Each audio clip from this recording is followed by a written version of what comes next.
Einstein's big idea was that the amazing speed of light holds the key to everything, from the untold power of the atom to the possibility of time travel. To follow in the footsteps of his genius, imagine the great scientist in a rocket ship, floating in deep space.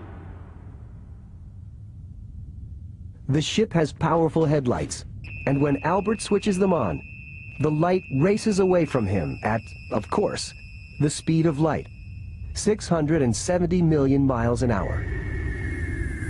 Now imagine that Albert has a twin brother, Bertrand, who also has a spaceship. Let's say Bertrand flies away from Albert at half the speed of light. When Albert turns on his headlights, how fast would they seem to be going when they overtake Bertrand? You'd think he would see them pass by relatively slowly, like a faster car passing you on the highway. But that's not the way light works. Instead, Bertrand would see Albert's high beams pass him at the full speed of light.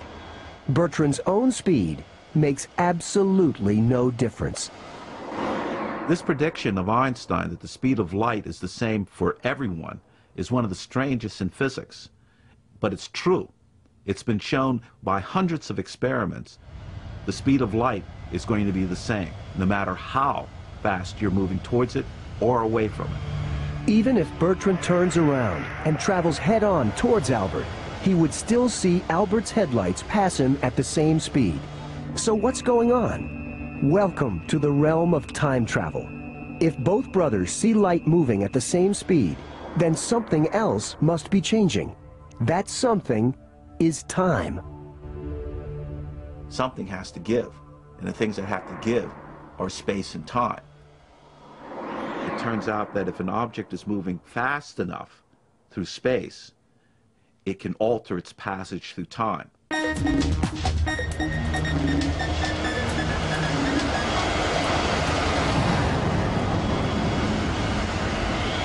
If Bertrand's ship had some suitable equipment, we could see this mysterious effect for ourselves.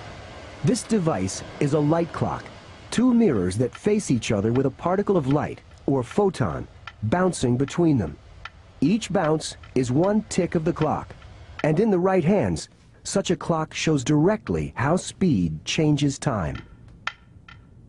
These ticks would normally occur millions of times per second, but we have slowed it down to show how this clock works and how the motion of it will affect the rate of ticking. You'll notice that the clock is ticking more slowly as I move it. Why is that? Well, the photon is making a zigzag path to reach one mirror and then the other. That's a longer path that the photon has to take, and that means that it takes more time to make that path. So the clock is slowing down. This is where physics and science fiction collide. Time for the moving clock runs slow, although if you travel with it, like Bertrand, you're not aware of the change. That's because everything happening on board, including your heartbeat and your brain waves, would slow down by the same amount. The faster Bertrand travels, the further the photon has to go between ticks, and the slower time passes for him. So what might be an hour for Bertrand could be 100 years for the rest of us. In effect, he would be traveling 100 years into the future.